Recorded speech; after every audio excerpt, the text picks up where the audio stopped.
السلام علیکم ورحمۃ اللہ وبرکاتہ۔ وعلیکم السلام ورحمۃ اللہ وبرکاتہ۔ نحمده ونصلی علی رسولہ الکریم، اما بعد فاعوذ باللہ من الشیطان الرجیم، بسم اللہ الرحمن الرحیم۔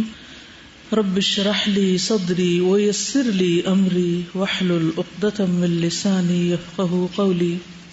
بدعت لغوی تعریف، یہ بدع سے لیا گیا ہے، جس کا معنی ہے کسی چیز کا ایسے طریقے پر ایجاد کرنا جس کی پہلے کوئی مثال نہ ہو، اور اسی سے اللہ تعالیٰ کا یہ فرمان ہے بدیع السماوات والارض، سورۃ البقرہ 117، نئے سرے سے پیدا کرنے والا ہے آسمانوں اور زمین کو۔ قل ما کنت بدعا من الرسل، الاحقاف 9، کہہ دیجئے میں کوئی نیا رسول نہیں ہوں۔ اور مثال ہے ابتدع فلان بدعتا، یعنی اس نے ایک ایسا طریقہ ایجاد کیا ہے جسے اس سے پہلے کسی نے نہیں کیا۔ ابتداء اور ایجاد کی دو قسمیں ہیں۔ عادات میں ابتداء اور ایجاد، جیسے نئی نئی ایجادات، مثلا گاڑی، کمپیوٹر، ان سب چیزوں کو بنانا، اور یہ جائز ہے، اس لیے کہ عادات میں اصل اباحت ہے، یعنی مباح ہے، جائز ہے، ممنوع نہیں ہے، یعنی ہر چیز جائز ہے الا یہ کہ نص اسے ناجائز کہے۔ مثلا کوئی میوزیکل انسٹرومنٹ بنانا۔ نمبر 2، دین میں نئی چیز ایجاد کرنا، یہ حرام ہے، یہ منع ہے، اس لیے کہ دین میں اصل توقیف ہے۔ توقیف کس سے ہے؟ وقف سے، روک دی گئی، یعنی وہیں پر سٹاپ کرنا ہوگا کیونکہ دین مکمل ہو چکا ہے، یعنی اللہ کی طرف سے ہے۔ رسول اللہ صلی اللہ علیہ وسلم نے ارشاد فرمایا، جس کسی نے ہمارے دین میں کسی ایسی نئی چیز کی ایجاد کی جو دین سے نہیں ہے تو وہ مردود ہے۔ من احدث فی امرنا ھذا ما لیس منہ فہو رد، بخاری اور مسلم۔ بدعت کی قسمیں، دین میں بدعت کی دو قسمیں۔ پہلی قسم ایسی بدعت جس کا تعلق قول اور اعتقاد سے ہے، یعنی عقیدے میں بدعت، جیسے جہمیہ، معتزلہ، رافضہ اور تمام گمراہ فرقوں کے اقوال اور اعتقادات۔ دوسری قسم عبادتوں میں بدعت، جیسے اللہ تعالیٰ کی پرستش غیر مشروع عبادت سے کرنا۔ غیر مشروع یعنی جسے شریعت نے نہیں بتایا، نہیں سکھایا، اور اس کی چند قسمیں ہیں، یعنی عبادت میں بدعت کی چند قسمیں، یعنی آپ یوں کہہ سکتے ہیں نمبر 1 عقیدہ میں بدعت، اور نمبر 2 عبادات میں بدعت، کیونکہ عادات میں تو اس کی اجازت ہے ایز لانگ ایز وہ شریعت سے ٹکراتی نہیں۔ تو اعتقادی بدعت تو انشاءاللہ بعد میں دیکھیں گے، لیکن اب عبادات میں بدعت کی اقسام ہے یہ، ٹھیک۔ پہلی قسم نفس عبادت ہی بدعت ہو، جیسے کوئی ایسی عبادت ایجاد کر لی جائے جس کی شریعت میں کوئی بنیاد اور اصل نہ ہو، مثلا غیر مشروع نماز، غیر مشروع روزہ، یا غیر مشروع عیدیں، جیسے عید میلاد وغیرہ۔ اب آپ دیکھیے کہ یہ جو غیر مشروع نماز ہے، اس کی کوئی مثال آپ کو معلوم ہے؟ قضاء عمری، اور رجب میں بھی ایک نماز ہوتی ہے صلاۃ الرغائب، رغائب، جی، یعنی باقاعدہ نام کے ساتھ ایک نئی نماز کا اضافہ، اور اس کا طریقہ بھی مختلف، خود ساختہ، یعنی عام طریقے سے مختلف، یعنی مخصوص قسم کی صورتیں اور مخصوص تعداد میں پڑھنے کا حکم دیا جاتا ہے۔ اب یہ ساری نمازیں جو ہیں، نمازوں کی کتنی قسمیں، یعنی ایک تو فرض نماز ہے، ٹھیک ہے، اور پھر ان کے اوقات بھی مقرر ہیں، نبی صلی اللہ علیہ وسلم نے بتا دی۔ پھر یہ ہے کہ کچھ نوافل ہیں جیسے تہجد وغیرہ ہیں، فرض کے علاوہ جو نبی صلی اللہ علیہ وسلم سے مشروع ہیں، ثابت ہیں۔ کچھ ایسے ہیں کہ جو مثلا رمضان میں ادا کیے، بیسیکلی وہ بھی صلاۃ اللیل ہی ہے، جس کو تراویح کہا جاتا ہے۔ پہلے حصے میں پڑھی جائے تو تراویح کہلاتی ہے، اور آخری حصے میں ہو تو تہجد کہلاتی ہے۔ اس کے علاوہ عید پر نماز پڑھنا، یا جمعہ کی نماز ہے، یا ضحیٰ ہے، یا استسقاء ہے، یا کسوف خسوف ہے، یہ تو ہیں مشروع نمازیں۔ لیکن اگر کوئی شخص ایسی نماز پڑھے جس کا کسی حدیث میں کوئی نام نہیں آیا، قرآن میں اس کا کوئی ذکر نہیں ہے، صحابہ نے ایسی کوئی نماز نہیں پڑھی، تو ایسی نماز پھر کیا ہو جائے گی؟ بدعت کہلائے گی، جو خود سے خود ہم نے اپنے اوپر لازم کر لی۔ دوسری قسم جو مشروع عبادت میں زیادتی کی شکل میں، یعنی ایک تو ہے کہ نئی نماز نکالنا، اور ایک یہ ہے کہ نماز کے اندر کوئی اضافہ کر لینا اپنی مرضی سے. نماز مشروع ہے، مثلا زور کی نماز ہے، لیکن 4 رکعتوں کی بجائے 5 پڑھنے شروع کر دینا. جیسے کوئی ظہر یا عصر کی نماز میں 5ویں رکعت زیادہ کر دے. تیسری قسم جو عبادت کی ادائیگی کے طریقوں میں ہو، ٹھیک ہے، طریقے میں کوئی خود ساختہ چیز شروع کر دینا، یعنی اسے غیر شرعی طریقے پر ادا کرے. جیسے مشروع اذکار اور دعائیں اجتماعی آواز اور خوش الحانی سے ادا کرنا، یعنی کٹھے راگ لگا کر دعا مانگنا. ایک تو یہ ہے نا کہ آپ کو سکھا دی جاتی، لیکن وہ سیکھنا ہے، وہ مانگنا نہیں. لیکن اگر مانگنے کے لیے عبادت کے طور پر، ایک ہے تعلیم کے طور پر، وہ مختلف ہے، لیکن عبادت کے طور پر اگر آپ اس کو یہ سمجھتے ہیں کہ اگر سارے لوگ مل کے راگ لگا کے مانگیں گے اکٹھے کورس میں تو زیادہ فائدہ مند ہوگی، تو یہ غلط ہوگا، یہ بدعت کہلائے گا.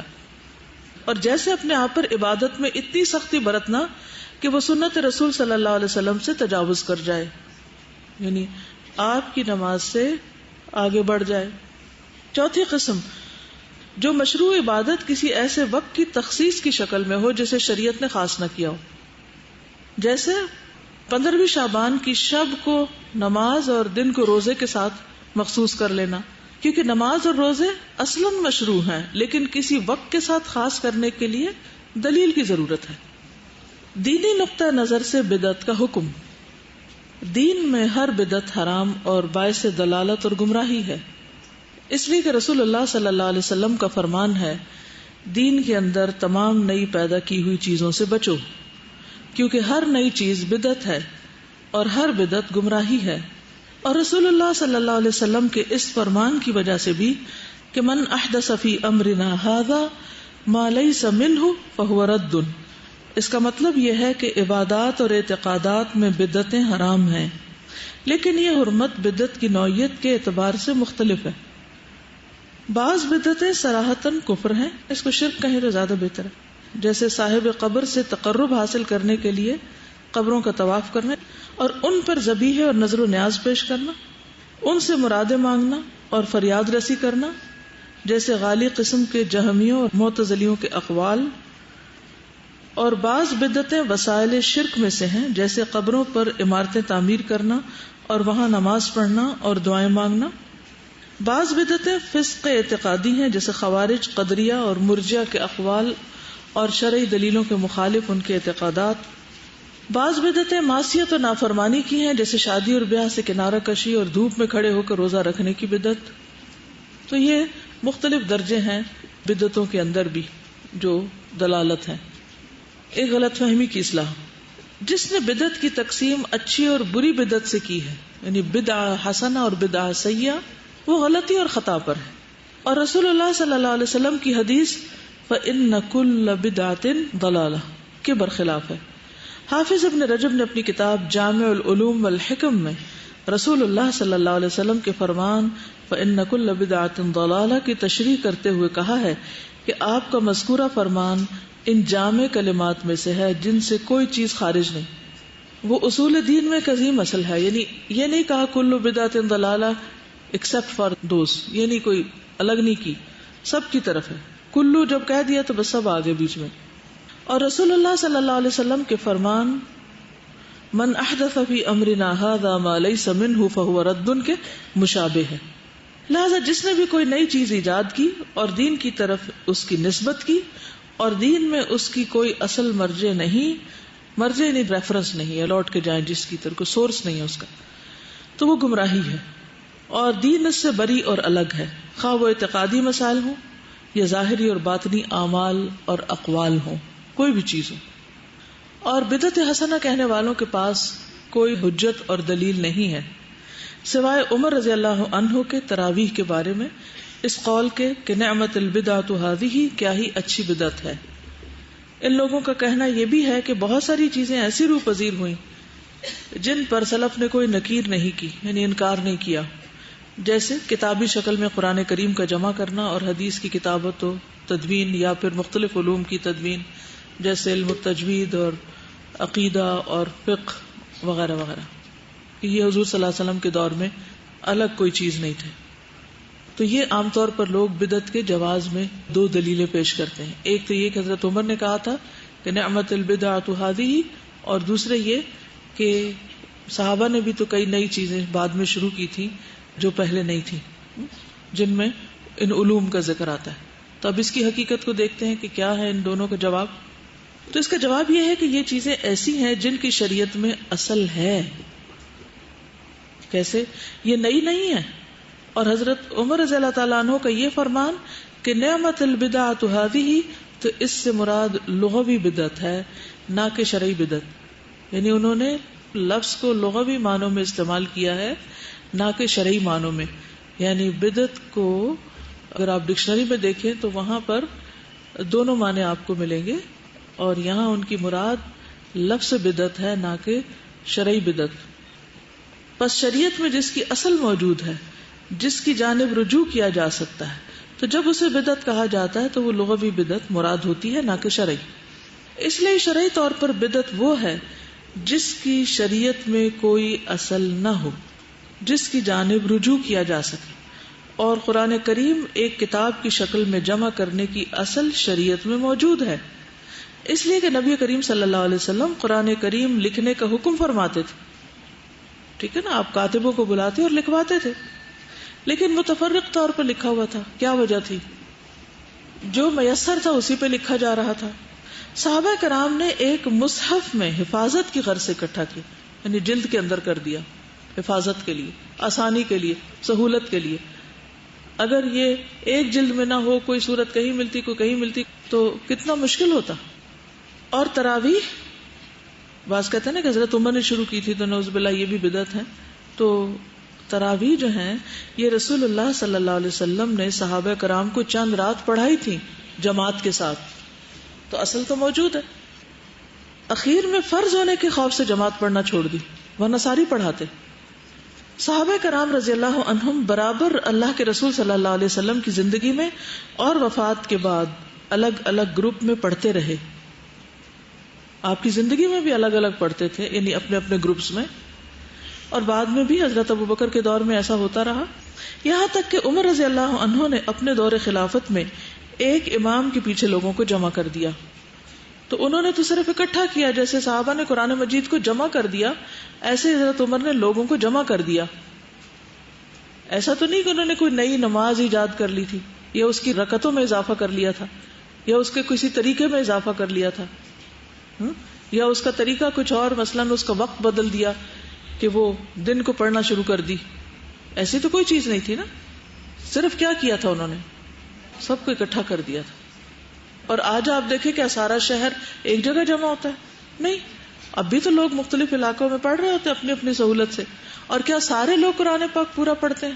نہیں. اب بھی آپ نے دیکھا کچھ لوگ صرف 10 دن پڑھتے ہیں، کچھ لوگ 10 دنوں میں ہی پورا قرآن پڑھ لیتے ہیں، کچھ لوگ پورا مہینہ بھی پڑھتے ہیں لیکن پورا قرآن مجید مکمل نہیں کرتے. تو کبھی کسی نے ان پہ نکیر کی کہ تم ایسا کیوں کر رہے ہو، تمہیں لازم ہے کہ پورا کرو قرآن؟ نہیں، سہولت کے لیے جو بھی ہو. اور کچھ لوگ ایک سے بھی زیادہ قرآن مجید پڑھ لیتے ہیں، تو جس کو جتنی نیکی کا شوق ہو. اور کبھی کسی ایک نے دوسرے کو اس کا پابند نہیں کیا. اور اب بھی کئی لوگ ایسے ہیں کہ وہ کچھ تو امام کے ساتھ پڑھ لیتے ہیں اور کچھ خدا کے پڑھ لیتے ہیں گھر میں، جیسے حافظ وغیرہ ہوتے ہیں. کچھ لوگ تو وہ اپنی دہرائی کے لیے خود سے بھی پڑھتے ہیں. تو یہ دین میں کوئی بدعت نہیں ہے، کیونکہ اس کی اصل موجود ہے. یہ ہے اس کی دلیل بیسیکلی. اور کتابت حدیث کی بھی شریعت میں اصل ہے، اس لیے کہ نبی کریم صلی اللہ علیہ وسلم نے بعض صحابہ کو بعض حدیثیں لکھنے کی اجازت مرحمت فرمائی تھی، اور عمومی طور پر آپ کے زمانے میں اس کے لکھنے کی ممانعت تھی، اس ڈر سے کہ کہیں قرآن کے ساتھ خلط ملط نہ ہو جائے. یعنی حدیث کو اس لیے نہیں لکھنے سے روکا تھا کہ یہ کوئی بدعت ہے، بلکہ کس لیے؟ اس کی خاص وجہ تھی، کیونکہ اس وقت پہلی پرائرٹی کیا تھی کہ قرآن مجید صحیح طور پر لکھا جائے اور وہ جمع ہو جائے، کیونکہ ریسورسز کم تھے، لوگ لکھنے والے کم تھے. اب اگر ایک کام کے لیے لوگ ہی کم ہیں تو ہمیں یہ دیکھنا پڑے گا نا کہ پہلے کون سا کام کرنا چاہیے اور زیادہ اہم کون سا ہے، اور اس کے بعد کون سا کرنا چاہیے. اور اگر اکٹھا ہی شروع کر لیا جائے تو اس میں کیا قباحتیں ہو سکتی. تو ان کو اوائڈ کرنے کے لیے آپ صلی اللہ علیہ وسلم نے حدیث کو لکھنے سے منع کیا تھا، اور خصوصاً اسی پیپر پہ جس پہ قرآن مجید لکھا ہو. اور جہاں تک عقیدہ کا تعلق ہے یا علوم الحدیث یا فقہ وغیرہ کا، تو یہ بھی سہولت کے لیے ان کو ایک جگہ جمع کر دیا گیا ہے. ٹھیک ہے نا. الگ طور پر ایک سسٹمیٹک وے میں پڑھنے کا فائدہ کیا ہوتا ہے کہ اس ایک خاص موضوع سے متعلق پوری چیزیں ذہن نشین ہو جاتی. کیونکہ کسی بھی کام کو جب آپ لگ کے کرتے ہیں، گہرائی میں جا کے کرتے ہیں، ترتیب سے کرتے ہیں، تو اس کا امپیکٹ اور ہوتا ہے. تو ایک ہوتا ہے پھیلاؤ کسی بھی چیز میں کہ آپ پڑھ رہے ہیں اور وہ چیزیں پھیلی ہوئی ہیں، اور ایک ہوتا ہے ان سب کو منظم کر دینا، آرگنائز کر دینا اور ایک خاص طریقے سے پڑھنا. تو یہ ایک ٹول ہے. دین میں اس کی اصل تو موجود ہے. ہاں، بدعت اس وقت ہوگا یہ جب وہ چیزیں اس میں پڑھائی جائیں جو دین میں اصل میں ہے ہی نہیں، جن کی کوئی دلیل نہیں، یا یہ سمجھنا کہ اس طرح پڑھنے میں ثواب زیادہ ہے اور دوسری طرح پڑھنے میں کم ہے. یہ نہیں ہے مقصد اس میں. بدعتوں کے ظہور کے اسباب یعنی ظاہر ہونے کی وجوہات. کتاب و سنت پر مضبوطی سے جمے رہنے ہی میں بدعت اور گمراہی میں پڑنے سے نجات ہے.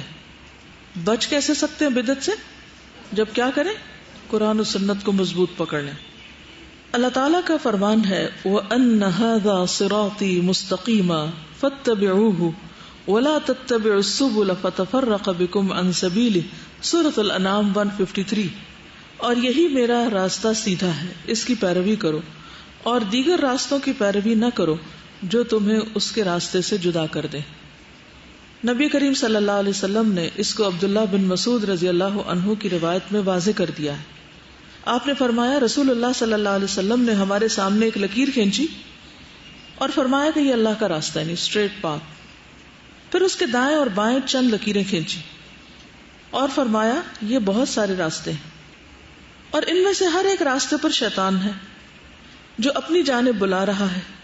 پھر آپ نے یہی آیت تلاوت فرمائی وَأَنَّ هَذَا صِرَاطِي مُسْتَقِيمًا فَاتَّبِعُوهُ وَلَا تَتَّبِعُوا السُّبُلَ. سبل کون سے ہیں؟ جو اس کے دائیں بائیں جا رہے ہیں، ڈائیورجنس. فَتَفَرَّقَ بِكُمْ عَنْ سَبِيلِهِ، وہ تم کو اصل راستے سے دور لے جائیں گے. پس جو بھی کتاب و سنت سے روگردانی کرے گا تو اسے گمراہ کن راستے اور نئی بدعتیں اپنی جانب کھینچ لیں گی. کس کو؟ جو کتاب و سنت سے دور ہوگا اس کو بدعتیں اپنی طرف کھینچ لیں گی، اٹریکٹ کریں گی. اگر ہمارے معاشرے میں بہت سی بدعتیں ہیں تو اس کی بنیادی وجہ کیا ہے؟ کیونکہ اصل دین سامنے نہیں ہے ان کے، تو وہ پھر اور چیزوں کو دین سمجھ کے اختیار کر لیتے ہیں، اپنا لیتے ہیں. بدعتوں کے ظہور کے اسباب مندرجہ ذیل ہیں. پہلا سبب دینی احکام سے لا علمی اور جہالت. جو زمانہ گزرتا گیا اور لوگ آثار رسالت سے دور ہوتے گئے، علم کم ہوتا رہا اور جہالت عام ہوتی گئی، جیسا کہ اس کی خبر نبی صلی اللہ علیہ وسلم نے اپنی اس حدیث میں دی ہے تم میں سے زندہ رہنے والا شخص بہت سارے اختلافات دیکھے گا، ابو داؤد اور ترمذی. اور اپنے اس فرمان میں بھی کہ اللہ تعالیٰ علم بندوں سے چھین کر نہیں ختم کرے گا بلکہ علماء کو ختم کر کے علم ختم کرے گا، یہاں تک کہ جب کسی عالم کو زندہ نہیں چھوڑے گا تو لوگ جاہلوں کو رؤساء بنا لیں گے اور یہ لوگ مسئلہ پوچھنے پر بغیر علم کے فتویٰ دیں گے تو خود بھی گمراہ ہوں گے اور دوسروں کو بھی گمراہ کریں گے. جامع بیان العلم و فضل. تو علم اور علماء ہی بدعت کا جواب دے سکتے ہیں، اور جب علم اور علماء ہی کا فقدان ہو جائے تو بدعت کے پھلنے پھولنے اور بدعتیوں کے سرگرم ہونے کے مواقع میسر ہو جاتے ہیں. ٹھیک ہے. دوسری چیز خواہشات کی پیروی. جو کتاب و سنت سے اعراض کرے گا وہ اپنی خواہشات کی پیروی کرے گا، جیسا کہ ارشاد باری تعالیٰ ہے فَإِن لَّمْ يَسْتَجِيبُوا لَكَ فَاعْلَمْ أَنَّمَا يَتَّبِعُونَ أَهْوَاءَهُمْ وَمَنْ أَضَلُّ مِمَّنِ اتَّبَعَ هَوَاهُ بِغَيْرِ هُدًى مِّنَ اللَّهِ. سورۃ القصص. اگر یہ تیری بات نہ مانے تو تو یقین کر لے کہ یہ صرف اپنی خواہشات کی پیروی کر رہے ہیں. اگر یہ تیری بات نہ مانے تو تم یقین کر لو کیا کہ یہ خواہشات کی پیروی کر رہے ہیں.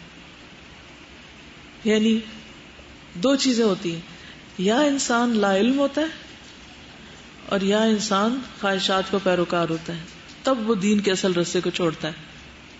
اور اس سے بڑھ کر بہکا ہوا کون ہے جو اپنی خواہش کے پیچھے پڑا ہوا ہو بغیر اللہ کی رہنمائی کے. اور فرمایا افرأیت من اتخذ الہہ ہواہ وأضلہ اللہ علی علم وختم علی سمعہ وقلبہ وجعل علی بصرہ غشاوہ فمن یہدیہ من بعد اللہ. سورۃ الجاثیہ 23.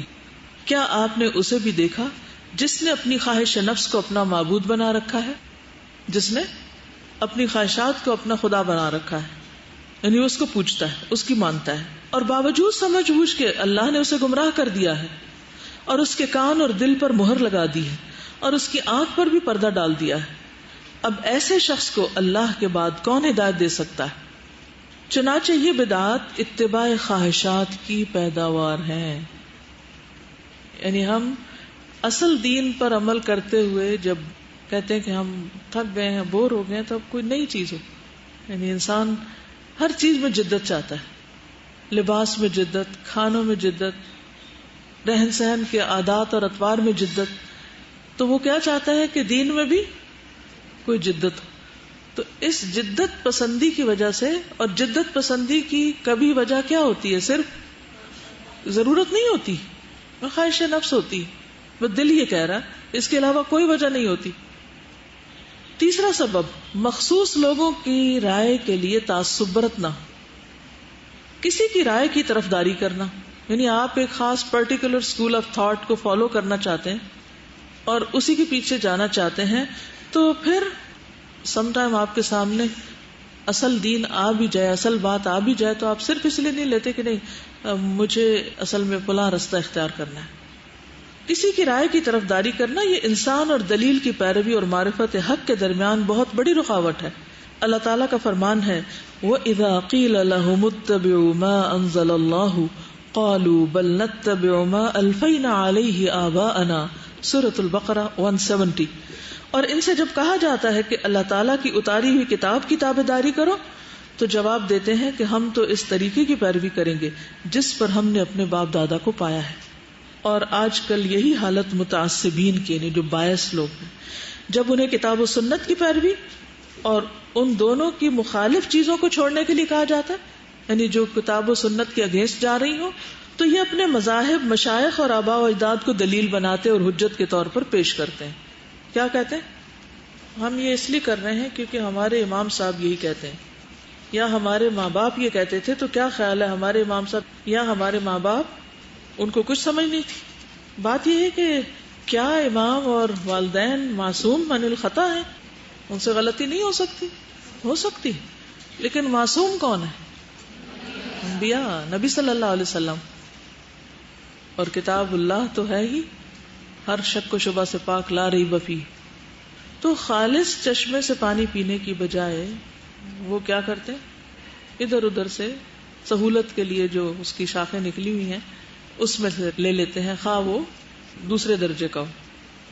تو نبی صلی اللہ علیہ وسلم نے اپنی امت کو بدعت سے خبردار کر دیا تھا کہ ایسا ہوگا، لوگ نئی باتیں نکالیں گے اور تمہیں اس سے ہوشیار رہنا ہے. مسند احمد میں آتا ہے رسول اللہ صلی اللہ علیہ وسلم نے فرمایا، میرے بعد حکومت کی باغ ڈور کچھ ایسے لوگوں کے ہاتھ میں بھی آئے گی جو سنت کو مٹا دیں گے اور بدعت کو فروغ دیں گے اور نماز کو اس کے وقت مقررہ سے ہٹا دیں گے. ابھی آپ نے دیکھا ہوگا کہ بعض اوقات جمعہ کی نماز اتنی لیٹ ہوتی ہے کچھ جگہوں پر کہ بالکل عصر کے قریب ہو جاتا ہے وقت، خصوصاً سردیوں میں. حالانکہ اگر آپ بخاری کو دیکھیں اور حدیث کی کتابیں دیکھیں تو جمعے کی نماز کا وقت تو بہت ہی ارلی ہے. تو آپ صلی اللہ علیہ وسلم نے اس دور میں ہی پہلے سے بتا دیا تھا کہ یہ ہوگا، کہ لوگ دین میں ٹیمپرنگ کریں گے اور اپنی مرضی سے چیزوں کو آگے پیچھے ہٹائیں گے. تو یہ جو ہے نا وَلَا تَتَّبِعُوا السُّبُلَ، قرآن مجید کی جو آیت ہے، یہ بھی اسی کی طرف اشارہ کرتی. فَتَفَرَّقَ بِكُمْ عَنْ سَبِيلِهِ ذَلِكُمْ وَصَّاكُمْ بِهِ لَعَلَّكُمْ تَتَّقُونَ. اس چیز کی تم کو وصیت کی جاتی، تاکید کی جاتی ہے کہ اگر تم اصل سے ہٹے اور شاخوں میں پڑ گئے ادھر ادھر، دوسرے رستوں پہ نکل گئے، تو تمہیں اصل سے جدا کر دیں گے.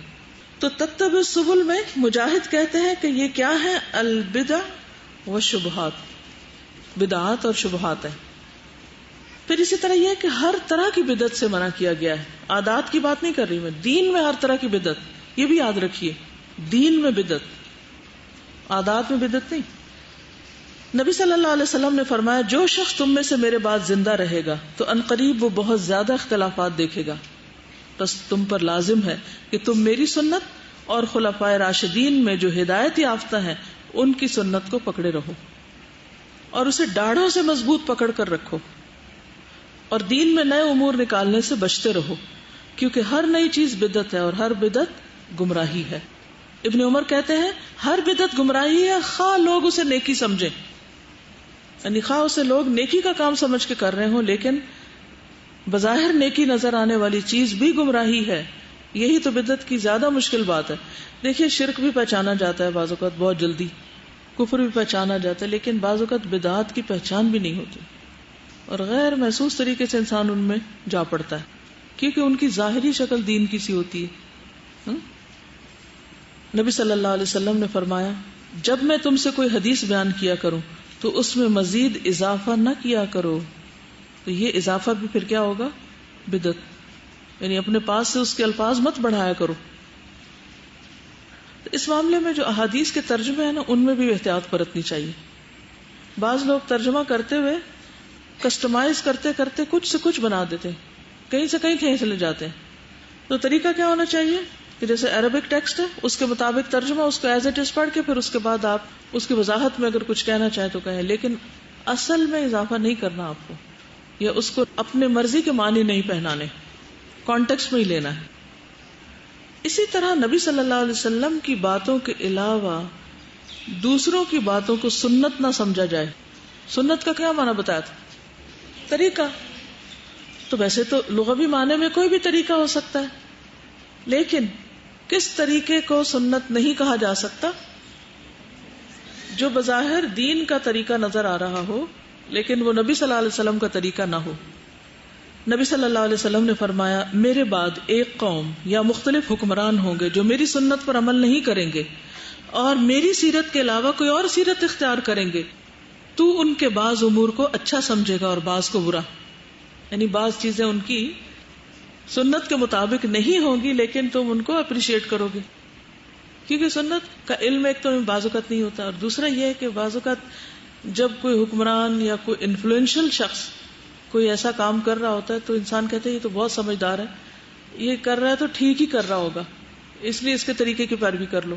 یہاں سے بگاڑ آ جاتا ہے. پھر تو اس جہالت سے بھی بچنا چاہیے اور دعا مانگنی چاہیے کہ اللہ ہمیں چیزوں کی حقیقت جیسی وہ ہے ویسی ہی دکھا، اور کہیں بھی اپنے نفس کی خواہش یا کسی اور کی کوئی ایسی چیز جو دین نہ ہو اور اسے ہم دین سمجھ کے اختیار نہ کریں. اس سے ہمیں محفوظ رکھ کہ ہم اس کو دین سمجھ کے اختیار کریں جو اصل میں دین نہ ہو. نبی صلی اللہ علیہ وسلم نے فرمایا مجھ سے پہلے جس امت میں نبی بھیجا گیا اس کی امت میں سے اس کے حواری اور صحابی بھی ہوئے. امت کے کچھ لوگ اس کے ساتھی تھے جو اس کی سنت پر چلنے والے اور اس کے حکم کی پیروی کرنے والے تھے. لیکن ان صحابیوں کے بعد کچھ لوگ ایسے بھی ہوئے جو وہ کہتے تھے جو وہ خود نہیں کرتے تھے، یعنی خود عمل نہیں کرتے تھے، اور وہ کرتے تھے جن کا ان کو حکم ہی نہیں دیا گیا تھا، یعنی نیکسٹ جنریشن میں. یعنی نبی نے تو اللہ کی مرضی کے مطابق کام کیا، پھر اس کے ساتھیوں نے بھی وہی کیا جو نبی نے کیا، پھر نبی کے جانے کے بعد وہ ساتھی جو تھے ان کے وہ اس طریقے پر چلتے رہے. لیکن آہستہ آہستہ ڈائلیوشن ہوئی، جو بعد میں لوگ آئے انہوں نے کیا کیا اور رستے نکال لیے، یعنی وہ کرنا شروع کر دیا جو اصل میں نہیں تھا. اور آپ دیکھیے کہ کرسچینٹی میں بہت ساری ایسی چیزیں ہیں جو عیسیٰ علیہ السلام نے نہیں کی، لیکن بعد میں جو ان کے جو حواریوں کے آگے فالوورز تھے وہاں سے شروع ہوئی. انہوں نے یہ بدعتیں ایجاد کی. اصل دین میں کیسے بگاڑ آیا؟ لوگوں نے بگاڑ ڈالا نا، جنہوں نے دین کے نام پر غیر دین کو پیش کیا. تو جب بھی دین پڑھنے جائیں تو کیا پڑھیں، کس طرف کو جائیں، اس کی اصل کو دیکھیں. اگر اصل میں ہے تو ٹھیک ہے، اور اگر اصل میں نہیں تو کتنا بھی خوبصورت ہو ٹھیک نہیں. ٹھیک ہے نا؟ بات واضح ہوئی ہے یا نہیں؟ ابھی بھی ہوئی. فرمایا جس شخص نے ہاتھ سے ان کا مقابلہ کیا وہ بھی مومن تھا، جس نے زبان سے ان کا مقابلہ کیا وہ بھی مومن تھا، جس نے زبان سے جہاد کیا وہ بھی مومن تھا. اس کے علاوہ رائی دانے کے برابر بھی ایمان نہیں رہتا. تو اس سے کیا پتہ چلتا ہے کہ جو لوگ بدعت کر رہے ہوں ان کو ان کی بدعت سے روکنا چاہیے.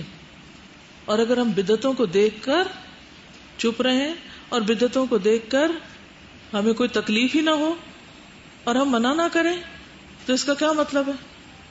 ہمارا ایمان نہ ہونے کے برابر. کیونکہ اگر ایمان ذرا سا بھی ہوگا نا، چنگاری اتنی بھی ہوگی نا، وہ کیا کرے گی؟ وہ شعلہ بن جائے گی، کبھی وہ بھڑک اٹھے گی. لیکن اگر چنگاری بجھ گئی ہے، ذرا رائی برابر بھی کچھ نہیں ہے باقی، تو اس سے تو کچھ خیر نہیں نکلنے والی پھر. اسی لیے یہ ایک مختصر سی کتاب ہے، بدعت کیا ہے.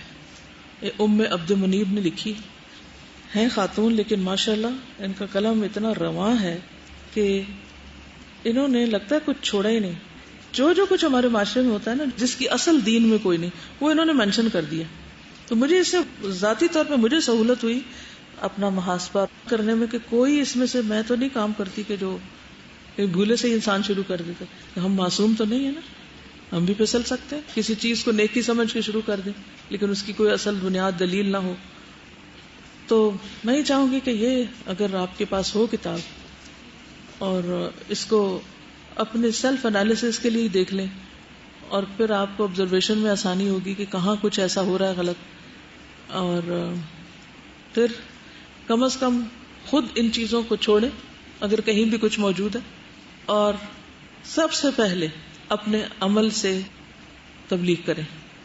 آپ نے دیکھا ہوگا کہ شرک اور کفر سے روکنا لوگوں کو اتنا مشکل نہیں ہوتا جتنا بدعت سے. اتنی شدید ریزنٹمنٹ آتی ہے، اتنی شدید خاندانوں کے اندر کہ آپ سوچ نہیں سکتے، جینا دوبر کر دیتے. تو بہت حکمت کے ساتھ، کیونکہ یہ شیطان کا بہت بڑا وار ہے اور یہ اس کا دھوکہ ہے کہ انسان کو تھکائے بھی اور اس سے وہ کام کرائے جس کا کچھ بھی اجر نہیں بلکہ الٹا پکڑ ہونے والی ہے.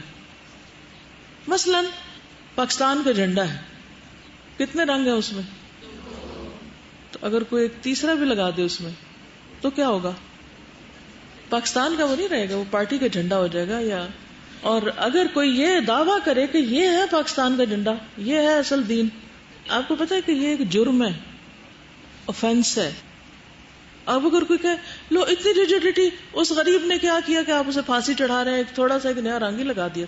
ابھی جدت ہونی چاہیے. کوئی چاند تارے کی اگر شیپ الٹی کر دی تو وہ بھی جرم ہے، تو آپ یہ نہیں کر سکتے. تو کیا ایک دین ہی ایسی چیز رہ گئی کہ جس میں آپ جو جی چاہے کھیل کھیلیں؟ تو سب سے پہلی چیز یہ ہے کہ آپ خود ویل انفارمڈ ہوں. میں نے جب اس کو پڑھا تھا تو ایسے نہیں پڑھ لیا تھا، میں ہر ایک چیز پہ رک کے سوچتی تھی، ہاں اس کو کیوں کہا بدعت، اس کو کیوں، کیا وجہ؟ کہ اس کی اصل نہیں ہے نا کوئی. اگر کوئی اصل ہو تو ٹھیک ہے، ہم بھی کر لیتے ہیں، ہم کیوں محروم رہے. بدعت پر تو کوئی توبہ بھی نہیں کرتا نا. پھر شرک کفر سے تو پھر بھی انسان کہتا ہے کہ ہو میں اتنی بڑی گمراہی میں تھا، لیکن اس سے توبہ بھی نہیں کرتا کیونکہ وہ اس کو اچھا سمجھ کے کر رہا ہوتا ہے نا.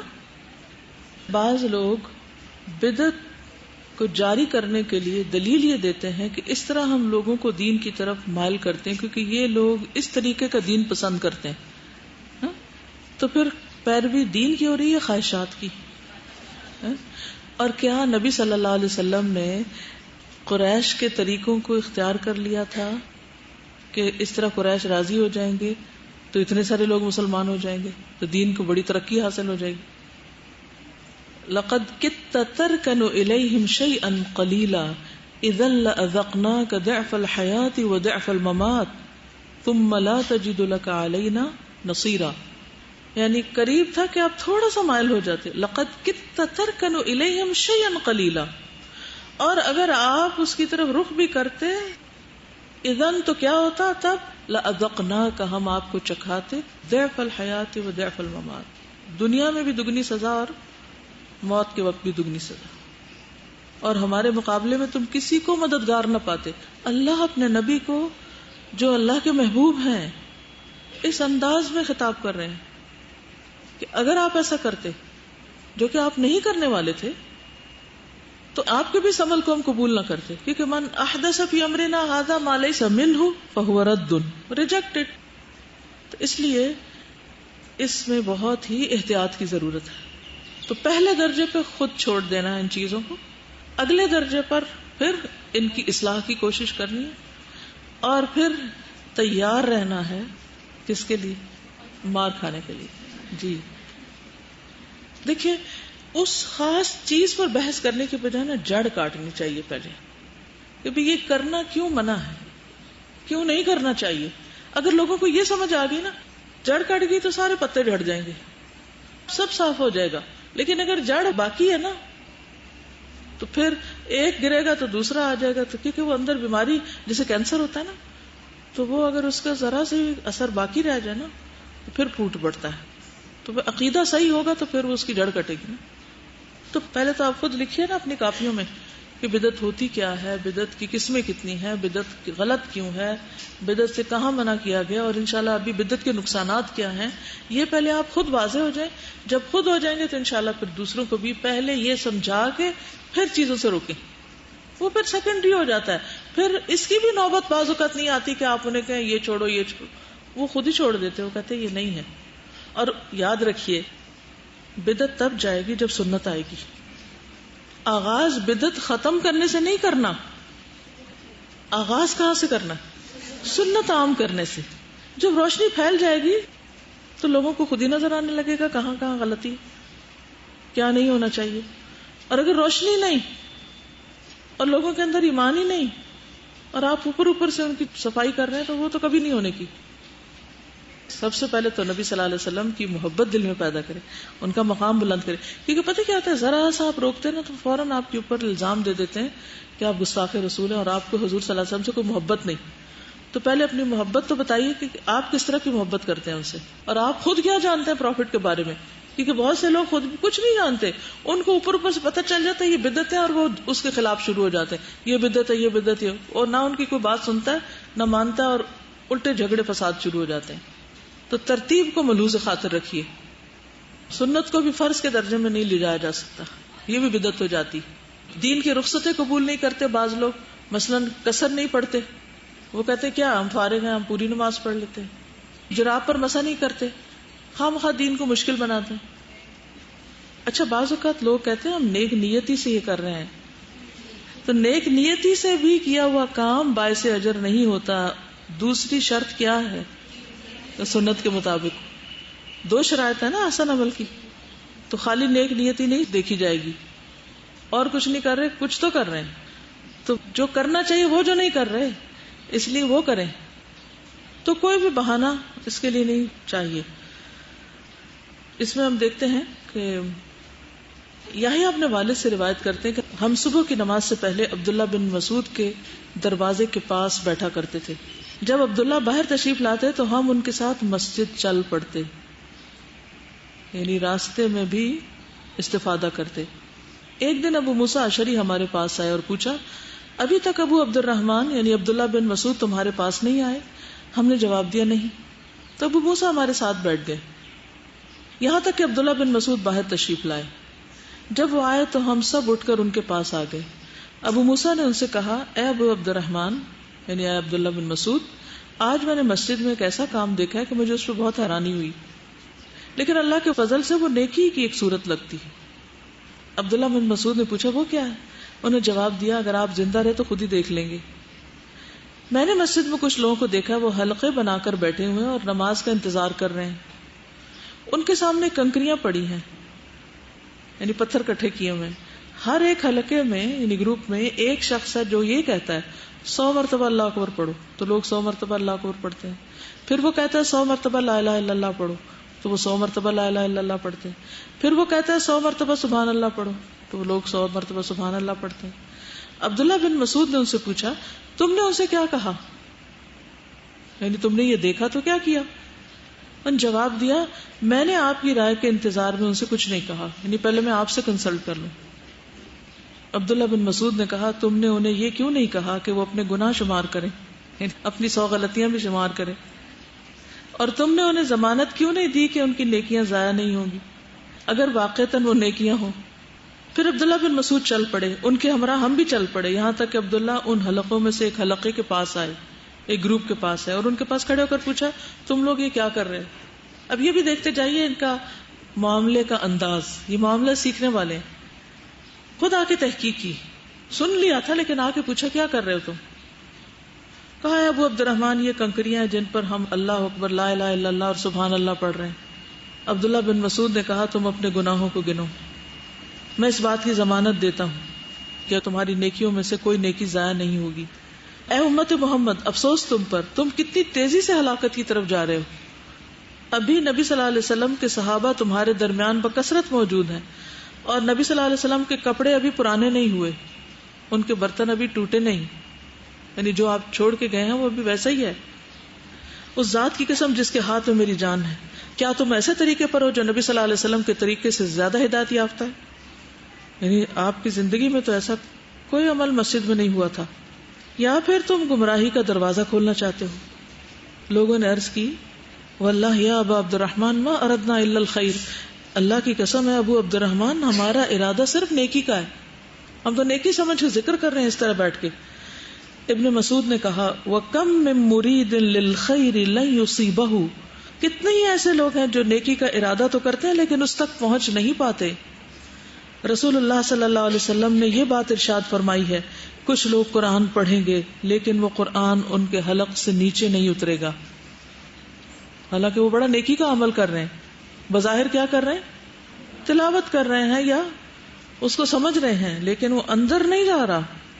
اور اللہ کی قسم مجھے نہیں معلوم، ہو سکتا ہے ان میں سے اکثریت تم لوگوں کی ہو جنہوں نے قرآن پڑھا اور ان کے وہ اندر نہیں اترا۔ پھر وہ ان کے پاس سے اٹھ گئے، کتنی مختصر نصیحت تھی، کوئی لڑائی نہیں کی، جھگڑا نہیں، کوئی لمبی بحث نہیں، یہ کہہ کے چلے گئے۔ عمرو بن سلمہ کہتے ہیں کہ ہم نے ان حلقے والے کی اکثریت کو دیکھا کہ وہ نہروان والے دن خوارج کے ساتھ مل کر ہم پر نیزہ زنی کر رہے تھے، یعنی جو بدعت کا آغاز ہوتا ہے اس کا انجام بھی پھر ایسا ہی ہوتا ہے، وہ پھر اصل دین پر رہ ہی نہیں سکتا۔ تو یہ جو نیکی کے روپ میں بدی ہے نا، یہ بہت خطرناک، بہت باریک فائن لائن ہے، اور اس کو سمجھنے کی بہت ضرورت ہے۔ یہ سنن الدارمی کی ہے اور اس کو البانی نے صحیح قرار دیا سلسلہ صحیحہ میں۔ تو کوئی بھی نیا کام جو اگر سنت کے مطابق نہیں تو وہ کیا ہے، رد۔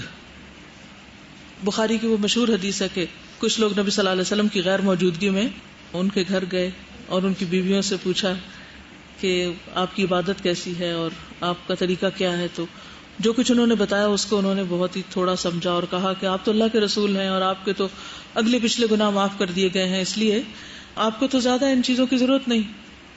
ایک نے کہا کہ میں تو ساری رات عبادت کروں گا اور سوؤں گا نہیں، دوسرے نے کہا کہ میں ہمیشہ روزہ رکھوں گا، چھوڑوں گا نہیں، تیسرے نے کہا میں شادی نہیں کروں گا۔ یہ سب کیا تھا، کس نیت سے کر رہے تھے؟ نیکی کی نیت سے، عبادت کی نیت سے، ثواب کی نیت سے، لیکن کیا یہ نیکی تھی؟ نہیں۔ جب آپ کو پتا چلا تو کیا آپ خوش ہوئے؟ کتنے نیک لوگ ہیں، انہوں نے تو اتنے کام اپنے ذمے لے لیے، کیا فرمایا؟ آپ ناراض ہوئے، ممبر منگوایا، الصلاۃ جامعہ، سو لوگوں کو اکٹھا کیا اور کہا کہ اللہ کی قسم، اللہ رب العالمین سے میں تم سب سے زیادہ ڈرنے والا ہوں، میں تم میں سب سے زیادہ متقی ہوں، لیکن اگر میں روزے رکھتا ہوں تو افطار بھی کرتا ہوں، نماز پڑھتا ہوں تو سوتا بھی ہوں، اور نکاح بھی کرتا ہوں، جس نے میرے طریقے سے بے رغبتی کی وہ مجھ سے نہیں، من رغب عن سنتی فلیس منی۔ اتنا ہی دین کافی، اتنا ہی عمل کافی۔ اگر آپ کو مثلاً کوئی کچھ کرتا ہوا دکھائی دے نا اور آپ کو شک پڑے کہ یہ ٹھیک ہے یا نہیں، یا آپ نے دیکھا ہمیشہ سے لوگ آپ کے گھر میں کرتے چلے آ رہے اور آپ بھی انکانشیسلی ساتھ شامل ہیں، پھر یکا آپ کو خیال آتا ہے کہ اس کو چیک کرنا چاہیے، تو پھر آپ کیا کریں گے؟ معلوم کریں گے کہ لیلۃ القدر کو نبی صلی اللہ علیہ وسلم نے کیا کیا تھا۔ آپ کو ایک تجسس لگ جائے گا، ایک علم کی طلب لگ جائے گی، اور آپ اس وقت تک چین سے نہیں بیٹھیں گے جب تک آپ کو سارا نہ پتہ چل جائے۔ پھر صرف پتہ نہیں چل جائے بلکہ یہ کہ اس کے سورسز چیک کریں گے کہ اوتھینٹک بھی ہیں یا نہیں، ایسی ادھر ادھر کی کتابوں سے جمع کر لیا۔ آپ کو معلوم ہے کہ ایک نفل نماز کی تحقیق کے لیے لوگ سینکڑوں میل سفر کرتے تھے۔ ایک زمانہ وہ تھا کہ میں اس سے جا کے پوچھوں جس نے نبی صلی اللہ علیہ وسلم سے سن رکھا ہو یا آپ کے کسی صحابی سے سن رکھا ہو، کہ وہ مجھے وہ طریقہ بتائے۔ لوگ اتنا زیادہ احتیاط برتنے والے بھی تھے۔ آج ہمارے اوپر کتابوں کے ڈھیر لگے ہوئے ہیں، لیکن ہمارے پاس فرصت ہی نہیں کہ ہم اصل کو چیک کریں۔ تو جب بھی کوئی بتائے نیکی کا کام تو ذرا سا تکلیف کر کے اس کو مزید آگے دیکھنے کی کوشش کریں۔ اب یہ انہوں نے سوال کیا کہ 20 تراویح ہے کہ 8 ہے، ٹھیک ہے، اچھا میں نے سے کہا کہ پڑھ کے آئیے کہ جس نے 8 کہا وہ کیا دلیل دیتا ہے اور جس نے 20 کہا وہ کیا دلیل دیتا ہے، دونوں کی دلیل کو پڑھیے اور آپ بہت آسانی سے فیصلہ کر لیں گے. کسی کی میری تیری بات پہ جانے کی ضرورت ہی نہیں ہے. دل بھی ایک مفتی ہوتا ہے، وہ اندر سے بول اٹھتا ہے کہ ٹھیک نہیں. دع ما یریبک الی ما لا یریبک، جو چیز تمہیں شک میں ڈال دے اسے چھوڑ دو، تعویلیں نہ دو اس کو، کیونکہ الاثم ما حاک فی نفسک، گناہ وہ ہے جو تمہارے دل میں کھٹک جائے. وکرہت ان یطلع علیہ الناس، اور تم ناپسند کرو کہ لوگوں کو پتہ چلے، یہ بات اچھی نہ لگے تم کو. تو معیار ہونے چاہیے نا کہ کیا صحیح اور کیا غلط ہے، اس کا پتہ ہونا چاہیے. آگے چلتے ہیں. عبداللہ بن مسعود فرماتے ہیں سنت میں درمیانی چال بدعت میں کوشش کرنے سے زیادہ بہتر ہے. یعنی بدعت میں تھکنے سے بہتر ہے کہ تھوڑی سی سنت اختیار کر لی جائے. اور دین جو ہے وہ خواہشات پر عمل کرنے کا نام نہیں. دین خواہشات پر عمل کرنے کا نام نہیں. قرآن مجید سورۃ القصص 50 میں آتا ہے وَمَنْ أَضَلُّ مِمَّنِ اتَّبَعَ هَوَاهُ بِغَيْرِ هُدًى مِّنَ اللَّهِ، اور اس سے زیادہ گمراہ کون ہو سکتا ہے جو اللہ کی ہدایت کو چھوڑ کر محض اپنی خواہش کے پیچھے لگاؤ. سورۃ صاد 26 میں آتا ہے وَلَا تَتَّبِعِ الْهَوَىٰ فَيُضِلَّكَ عَن سَبِيلِ اللَّهِ، اور خواہش نفس کی پیروی نہ کرنا ورنہ یہ بات تمہیں اللہ کی راہ سے بہکا دے گی. سورۃ فاطر آیت 8 میں آتا ہے افمن زین لہ سوء عملہ فرآہ حسنا، کتنی زبردست آیت ہے یہ. فإن اللہ یضل من یشاء ویہدی من یشاء، بھلا جس شخص کا برا عمل خوشنما بنا دیا جائے اور وہ اسے اچھا سمجھنے لگے برے عمل کو، اللہ تعالیٰ اسی طرح جسے چاہتا ہے گمراہ کرتا ہے، جسے چاہتا ہے ہدایت دیتا ہے. آتا نا قل هل ننبئکم بالاخسرین اعمالا الذین ضل سعیہم فی الحیاۃ الدنیا وہم یحسبون انہم یحسنون صنعا. اب یہ فی الحیات الدنیا سے مراد کیا ہے کہ دنیا کی خواہشات اور اپنی مرضی کا دین گھڑ کے اسی میں گم ہے، اصل کو دیکھتے ہی نہیں. پھر اسی طرح یہ ہے کہ اہل بدعت سے بھی اپنے آپ کو بچانا چاہیے. قرآن مجید میں آتا ہے وقد نزل علیکم فی الکتاب ان اذا سمعتم آیات اللہ یکفر بها ویستہزأ بها فلا تقعدوا معهم حتی یخوضوا فی حدیث غیرہ انکم اذا مثلهم. اللہ تعالیٰ اپنی کتاب میں یہ حکم پہلے نازل کر چکا ہے کہ جب تم سنو کہ آیات الہی کا انکار کیا جا رہا ہے اور ان کا مذاق اڑایا جا رہا ہے تو وہاں ان کے ساتھ مت بیٹھو. کیوں؟ کیا ہوگا ورنہ پھر اس کی جھجک اتر جائے گی. حتیٰ کہ لوگ کسی دوسری بات میں لگ جائیں، عادات میں لگ جائیں، عبادات کے ایسے طریقے چھوڑ کے تو ٹھیک ہے، ورنہ تم بھی اس وقت انہی جیسے ہو جاؤ گے، انہی میں شمار ہوگے. نبی صلی اللہ علیہ وسلم نے فرمایا آخر زمانے میں جھوٹے دجال لوگ ہوں گے، تمہارے پاس ایسی حدیثیں لائیں گے جن کو نہ تم نے نہ تمہارے آباء و اجداد نے سنا ہوگا. تم ایسے لوگوں سے بچتے رہنا، کہیں وہ تمہیں گمراہ اور فتنے میں مبتلا نہ کر دیں. اب اس کا یہ معنی نہیں کہ کم علمی کی وجہ سے اگر ہم نے کوئی حدیث نہیں سنی ہوئی تو وہ کسی نے سنائی تو وہ ہمیں کوئی بدعت کی طرف لے جا رہا ہے. اس کا مطلب یہ ہے کہ گھڑ کے لا رہا ہے، اصل ہے ہی نہیں. دیکھیے بدعت اور سنت میں فرق کیا ہے؟ سنت کی اصل ہے اور بدعت کی اصل کوئی نہیں.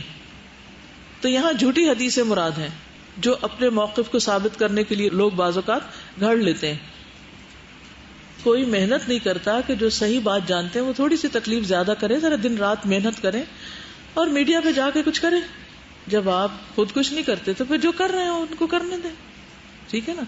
یعنی یہ ایسا ہی ہے جیسے جب انگریزوں نے میزائل بنا لیے تھے اور ترکی حکومت کے پاس صرف توپیں تھیں تو وہ اس کا مقابلہ میزائلوں کا توپوں کے ساتھ کر رہے تھے. تو پھر باقی کیسے رہیں؟ یعنی کہ کس طرح جنگ جیت سکتے ہیں آپ؟ کوئی بھی جنگ جب تک ایٹ پار نہیں ہے آپ یا آپ کے پاس وہ نہیں ہے جو دوسرے کے پاس ہے تو آپ تو نہیں جیت سکتے. تو پہلے کیا کرنا ہے آپ کو؟ تو وہ تو بنائے. تو اب یہ تو ہم شکایت کرتے رہے کہ میڈیا پہ موضوع حدیثیں بیان کرتے ہیں، لیکن یہ کیوں نہیں ہم کوشش کرتے کہ ہم بھی، آپ میں سے کتنے لوگ اخبار میں لکھتے ہیں؟ کوئی نہیں لکھتا. کتنے لوگ کوئی ریڈیو پہ کوئی پروگرام کرتے ہیں؟